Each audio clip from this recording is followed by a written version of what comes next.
Assalamualaikum warahmatullahi wabarakatuh. Perkenalkan, nama saya Nagita Nabila SP dengan NIM 2432011031. Tujuan saya membuat video ini adalah untuk memenuhi tugas ujian tengah semester mata kuliah Hukum Lingkungan yang diampu oleh Miss Eriska Ginalita Dwi Putri SHMA. Tugasnya yaitu yang pertama membahas mengenai keterkaitan antara manusia dan lingkungan. Yang kedua yaitu membahas mengenai masalah lingkungan hidup. Di sini saya akan membahas yang pertama terlebih dahulu yaitu keterkaitan manusia dan lingkungan.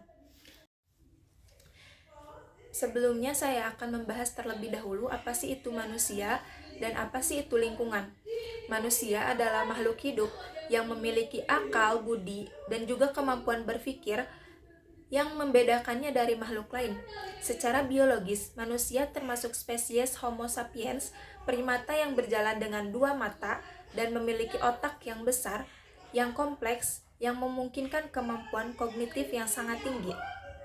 Sedangkan secara filosofis, manusia adalah makhluk yang paling sempurna secara jasmani dan juga rohani, diberi potensi akal, budi, moral, dan nalar untuk mengelola dan juga memakmurkan dunia sebagai khalifah di bumi.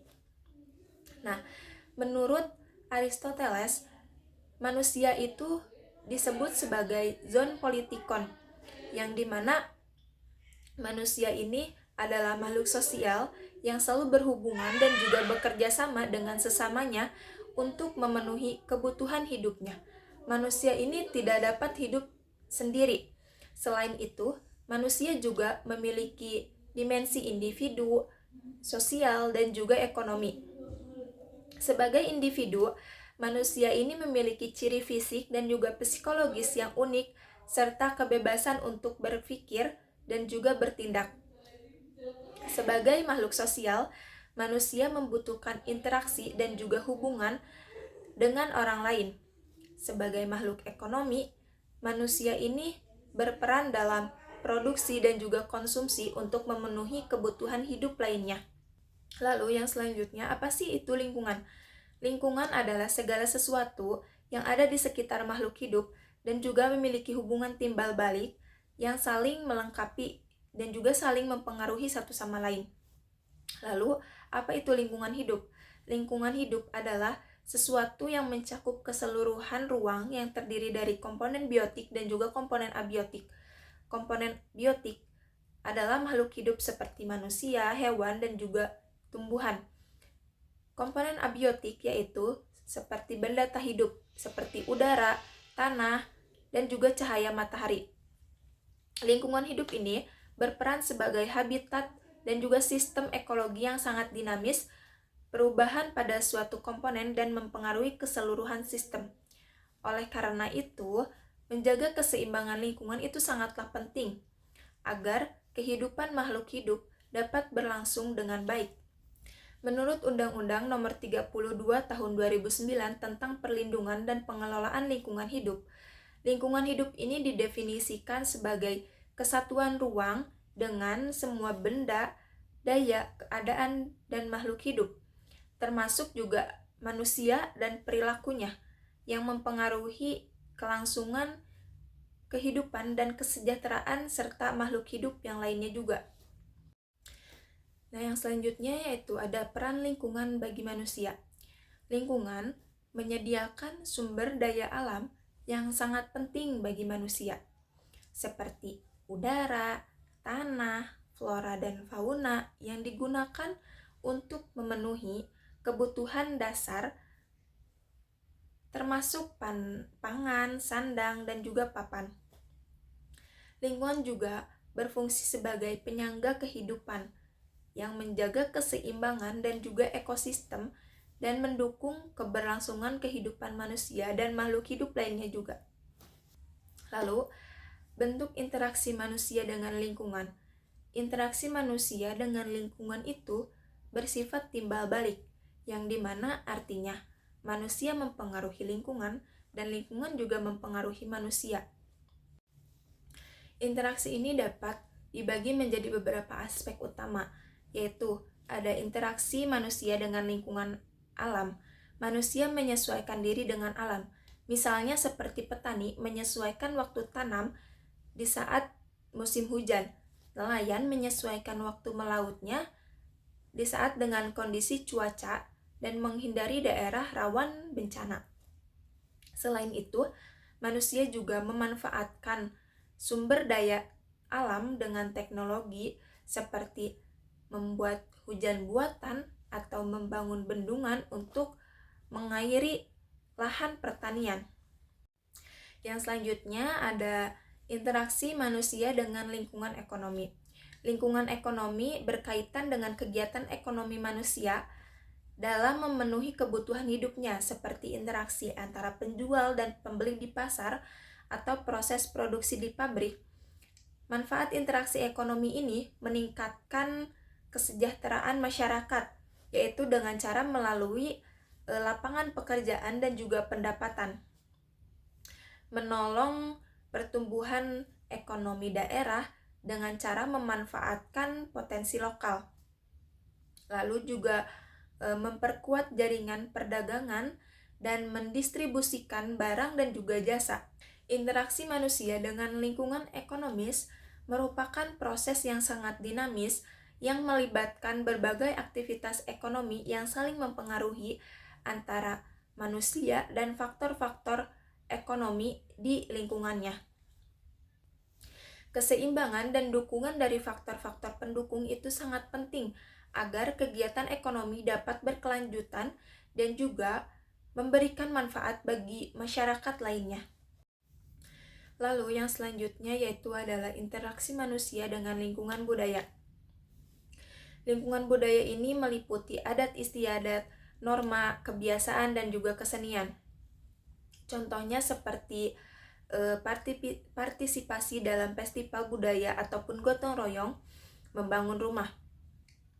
Interaksi ini penting karena interaksi ini sangat membantu manusia dalam memahami dan juga menghargai keberagaman budaya, menjaga kelangsungan nilai-nilai tradisional, serta juga membangun kerukunan dan toleransi di dalam masyarakat yang majemuk seperti di Indonesia ini.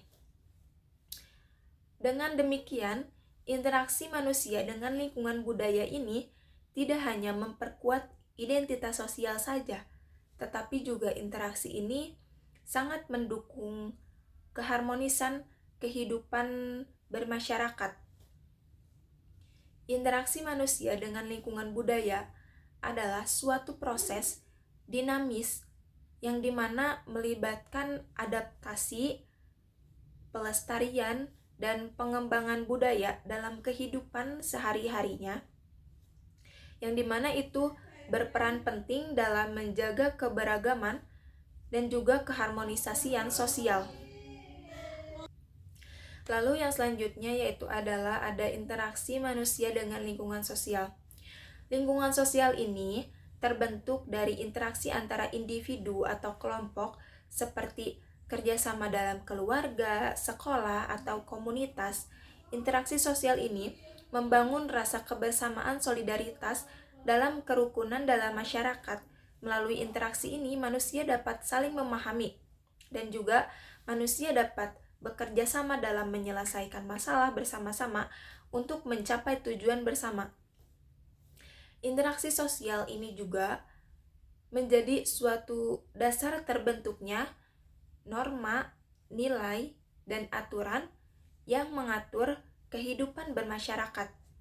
Interaksi manusia dengan lingkungan sosial ini adalah suatu proses yang dimana komunikasi dan hubungan yang sangat penting dalam kehidupan sehari-hari yang mencakup berbagai bentuk kontak sosial antara individu dan kelompok dalam masyarakat, yang dimana ini ada tujuannya yaitu menciptakan kehidupan sosial yang harmonis dan juga berkelanjutan.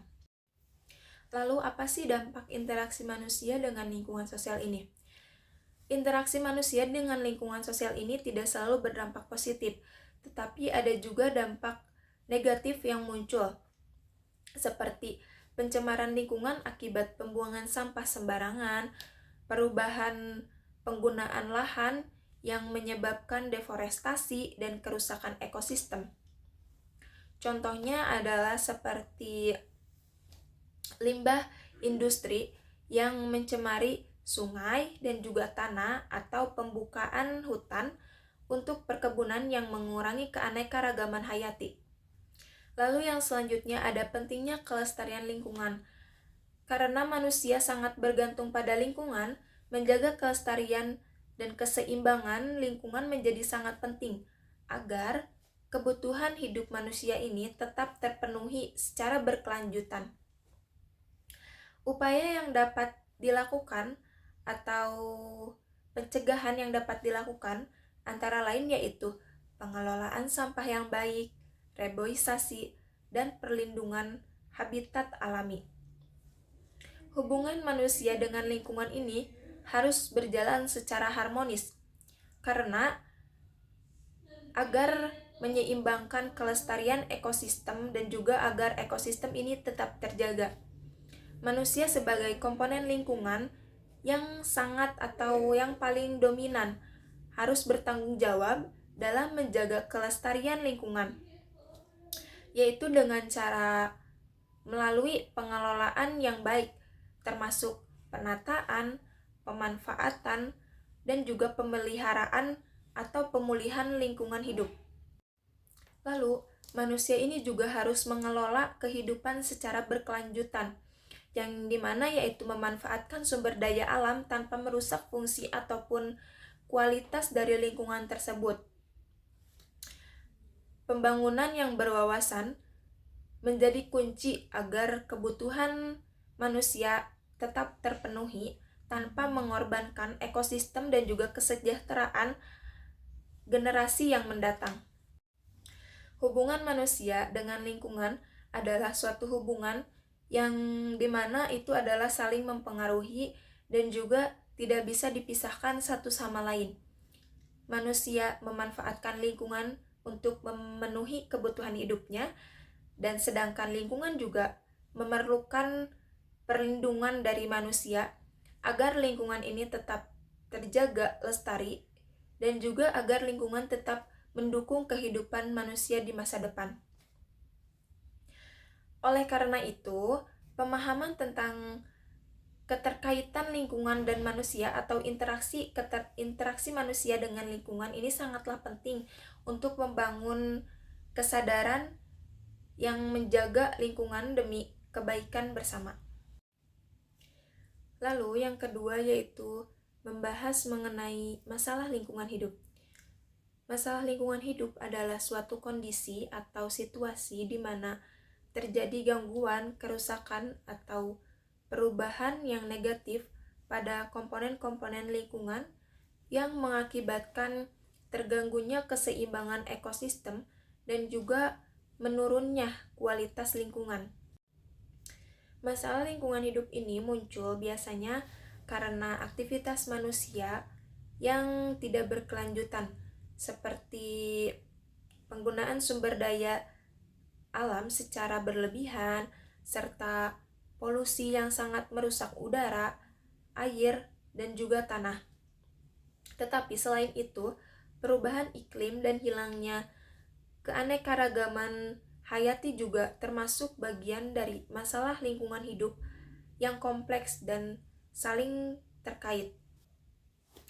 Lalu, dampaknya ini tidak hanya merusak ekosistem, tetapi juga mengancam kesehatan bagi manusia, keberlangsungan makhluk hidup, dan juga stabilitas sosial ekonomi.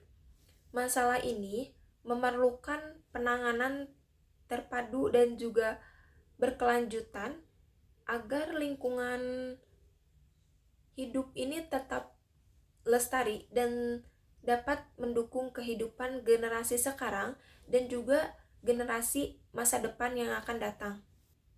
Nah, ada beberapa contoh masalah lingkungan hidup yaitu seperti pencemaran air dan juga pencemaran sungai. Sungai-sungai di Indonesia ini sudah banyak sekali yang tercemar akibat limbah rumah tangga, baik itu limbah industri, limbah pertanian yang dibuang secara sembarangan begitu saja.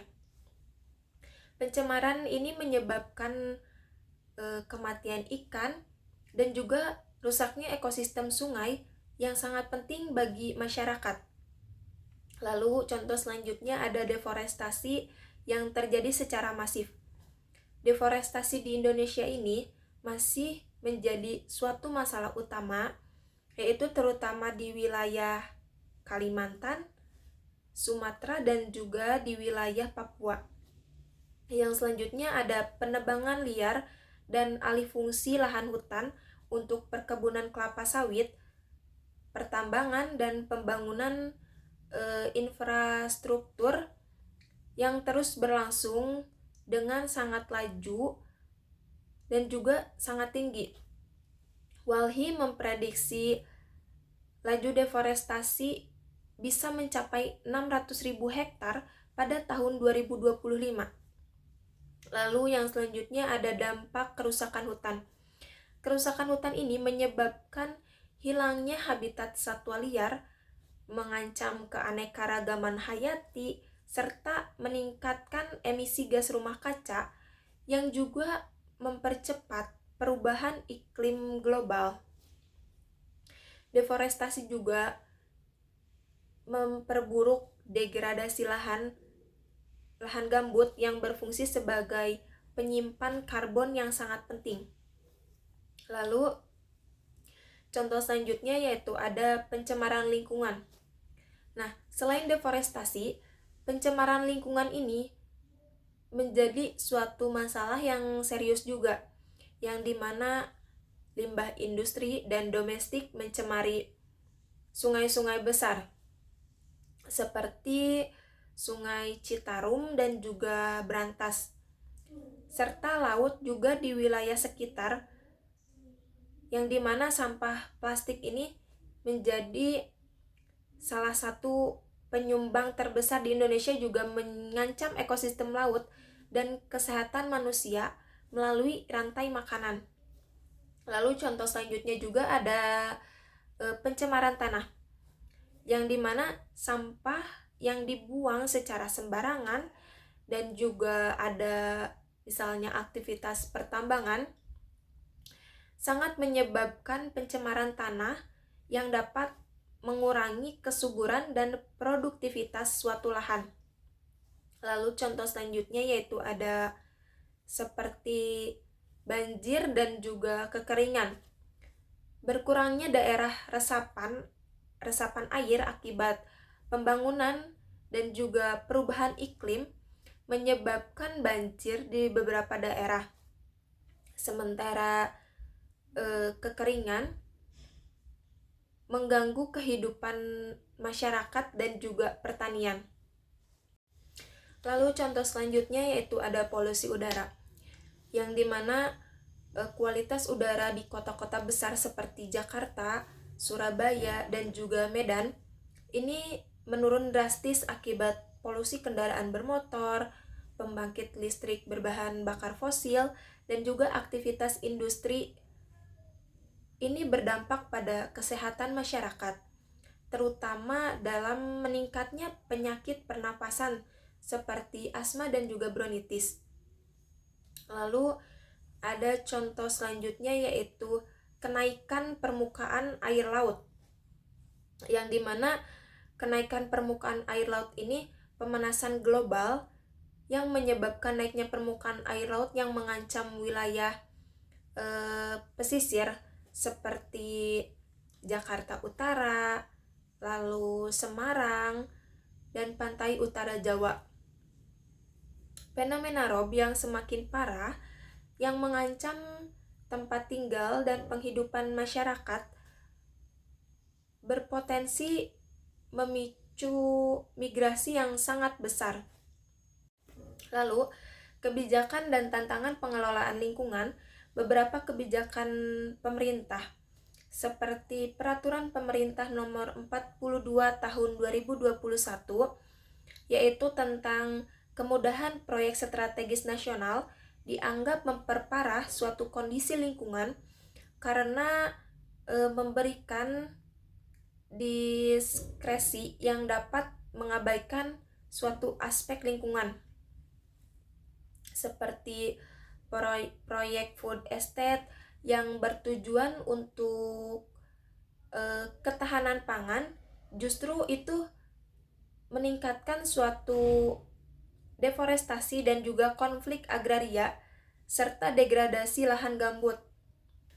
Lalu yang selanjutnya yaitu ada kebijakan dan tantangan pengelolaan lingkungan. Beberapa kebijakan pemerintah seperti aturan pemerintah nomor 42 tahun 2021 tentang kemudahan proyek strategis nasional itu dianggap memperparah suatu kondisi lingkungan karena itu memberikan diskresi yang dapat mengabaikan aspek lingkungan.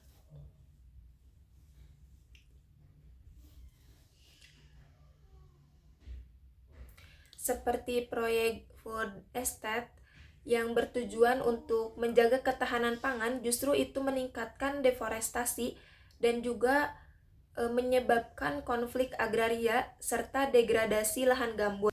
Lalu contoh selanjutnya yaitu ada eksploitasi pulau kecil untuk pertambangan. Puluhan pulau kecil di Indonesia telah dijadikan lokasi pertambangan yang merusak ekosistem laut, yang dimana ini dapat mengancam kehidupan masyarakat pesisir dan juga adat. Limbah dari pertambangan dan smelter juga sangat mencemari lingkungan pesisir dan juga sungai. Ini memperburuk krisis lingkungan. Lalu yang selanjutnya yaitu ada konflik agraria. Konflik agraria ini yang melibatkan ratusan ribu hektar lahan dan juga ribuan keluarga juga menjadi suatu masalah besar, terutama karena kebijakan yang mempermudah alih fungsi lahan untuk suatu investasi tanpa memperhatikan hak masyarakat, adat, dan juga lingkungan. Nah, jadi masalah lingkungan hidup adalah suatu tantangan besar yang muncul akibat tindakan manusia yang merusak alam sehingga mengancam keseimbangan ekosistem dan juga keberlanjutan hidup manusia di bumi ini. Maka dari itu, dalam masalah lingkungan hidup ini memerlukan perhatian yang sangat serius dari pemerintah, masyarakat, dan juga dari pelaku usaha untuk dicarikan solusi yang sangat efektif seperti pengelolaan limbah yang baik, konservasi hutan, dan juga keanekaragaman hayati, lalu pengurangan emisi polusi, serta juga suatu peningkatan kesadaran dan juga tentunya partisipasi masyarakat dalam menjaga kelestarian lingkungan. Lalu secara mendalam, masalah lingkungan hidup ini juga adalah suatu konsekuensi dari aktivitas manusia atau ulah manusia yang mengubah kondisi fisik, kimia, biologi, dan juga lingkungan secara signifikan. Aktivitas tersebut menyebabkan perubahan jangka yang sangat panjang pada komponen lingkungan seperti air, udara, tanah, serta keanekaragaman hayati. Masalah lingkungan hidup ini juga berkaitan dengan hilangnya keanekaragaman hayati yang dimana itu suatu hal yang sangat penting untuk menjaga keseimbangan ekologi dan juga fungsi lahan. Kerusakan habitat, polusi, dan perubahan penggunaan lahan menyebabkan suatu penurunan spesies dan kepunahan yang mengancam ketahanan pangan, lalu mengancam kualitas air, dan juga kemampuan alam dalam menyerap karbon. Jika masalah ini tidak ditangani dengan baik, maka masalah ini dapat merusak lingkungan dan juga mengancam keberlangsungan hidup manusia dan makhluk lain di bumi ini. Oleh karena itu, pemahaman mendalam tentang masalah ini sangatlah penting untuk mendorong tindakan kolektif dan juga pelestarian dan pengelolaan lingkungan yang bertanggung jawab. Dalam mengatasi masalah ini memerlukan kolaborasi antara pemerintah, sektor swasta, dan juga masyarakat. Edukasi lingkungan, penegakan hukum yang ketat, dan juga penerapan teknologi ramah lingkungan harus diperkuat. Lalu, pemahaman prosedur perizinan lingkungan juga penting agar proyek pembangunan tidak merusak lingkungan dan juga masyarakat sekitar. Kesimpulannya adalah masalah lingkungan hidup merupakan akibat dari perilaku manusia yang tidak bertanggung jawab terhadap alam, sehingga diperlukan upaya bersama antara pemerintah dan juga masyarakat untuk mengelola dan melestarikan lingkungan demi keberlanjutan kehidupan di masa depan. Mungkin itu saja yang dapat saya jelaskan. Mohon maaf jika terdapat banyak sekali kekurangan. Terima kasih. Wassalamualaikum warahmatullahi wabarakatuh.